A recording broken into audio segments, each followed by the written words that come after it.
In the near future, death isn't the end. Even after you die, you come back to life, but not as you were before. Even zombies roam the streets, but are seen more as a nuisance rather than a threat. These undead creatures have no craving for human flesh, and some even retain some of their brain functions, so people have learned to live with them, calling them the living impaired. In this world where humans peacefully coexist with harmless zombies, who are treated as second-class citizens due to their living impaired handicap, we follow a guy called Freddy, a lovable idiot obsessed with wrestling, his best friend Carl, a nerd obsessed with Dungeons and Dragons and zombies, and his sister Maggie, who's consumed with getting revenge on her former employer, the Coleman Corporation, a company that collects and studies zombies handed over by families who no longer want to care for their decaying loved ones. Maggie Neard, a small-time thief, intercepts a call meant for the Coleman Corporation's retirement services for the living impaired, which is tasked with collecting unwanted zombies. She quickly contacts her brother Carl and his best friend Freddy, instructing them to pose as the official collectors and pick up the zombie from the McKenna residence.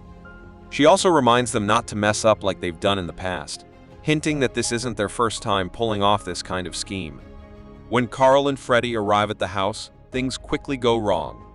The zombie refuses to leave, so they're forced to decapitate it, but in the chaos, the zombie's head ends up flying off and biting a family member.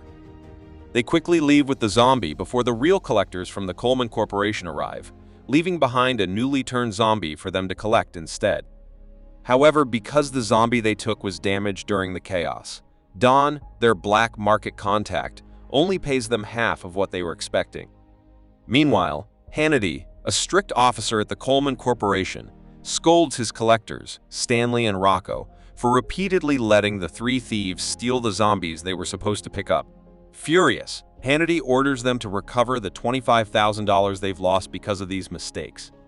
Stanley and Rocco, the two Coleman employees, catch on to Maggie's scheme and decide to set a trap for the fake zombie collectors. They create a fake zombie pickup request, knowing Maggie will intercept it. Sure enough, Maggie tells Freddy about the new zombie to collect, urging him to get there quickly before the real Coleman employees arrive. As Freddy and Carl head to the location, Freddy confides in Carl that his long-standing crush on Maggie has inspired him to propose to her, showing off a flashy ring. Carl, puzzled and annoyed, points out that Freddy and Maggie have never even dated and that it's a bad idea. In response, Freddy mocks Carl for being a chronic masturbator. While Carl and Freddy are distracted by their argument, they walk right into the trap set by Stanley and Rocco and end up getting captured. During the confrontation, Rocco accidentally shoots himself and becomes a living dead zombie. Scared, Freddy blurts out a mention of Carl's grandmother, Mrs. Neard, which sparks a new idea in Stanley's mind to recover the money he's lost. After knocking them out, Stanley takes action.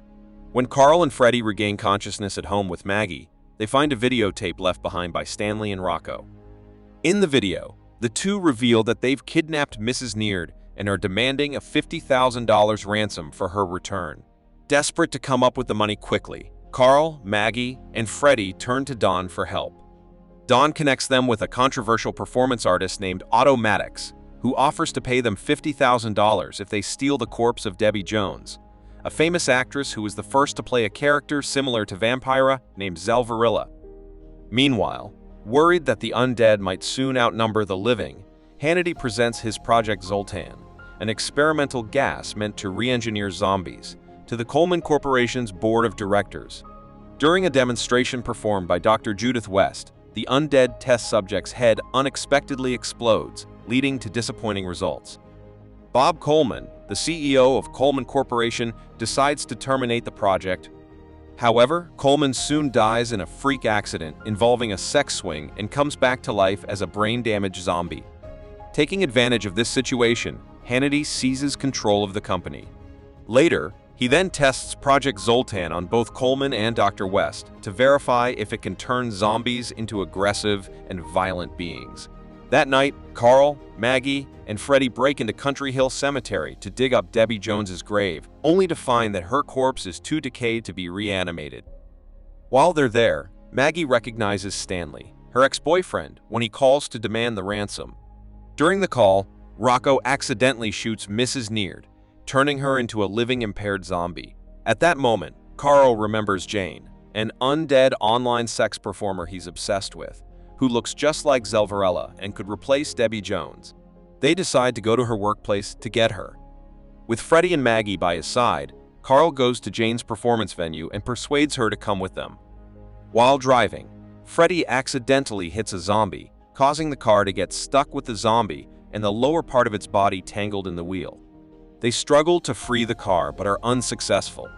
At that moment, the car radio broadcasts news about a hate crime they committed the previous night at the cemetery, where they dug up Debbie Jones's grave and damaged her skeleton.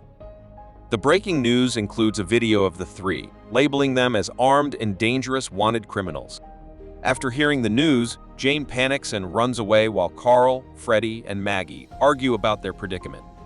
Once they calm down, they realize Jane is missing and that they need her to get the money to save their grandmother.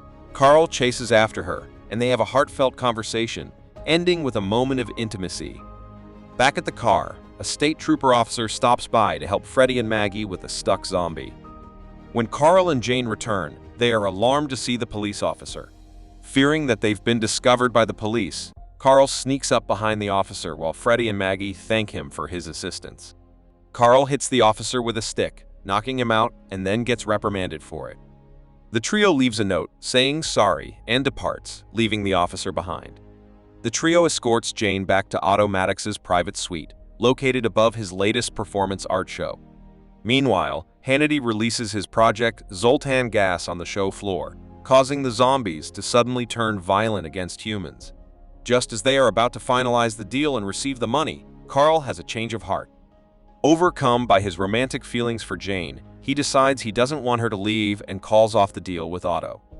Despite Carl's change of heart, Jane is still impressed by Otto's lifestyle and decides to stay with him. Carl then reveals to her that she isn't the real Zelvarella. Otto is furious when he learns that Jane is not the real Zelvarella, calling Jane a fake, worthless nobody.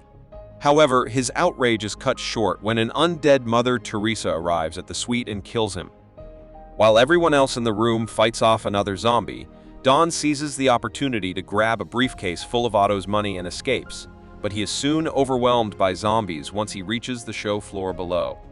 Carl, Maggie, Freddie, and Jane head to the show floor to recover the money Don took. When they arrive, they are shocked and bewildered by the scene of violence and the bodies of people killed by the rampaging zombies. They spot the briefcase with the money lying on the floor, and Jane heads toward it.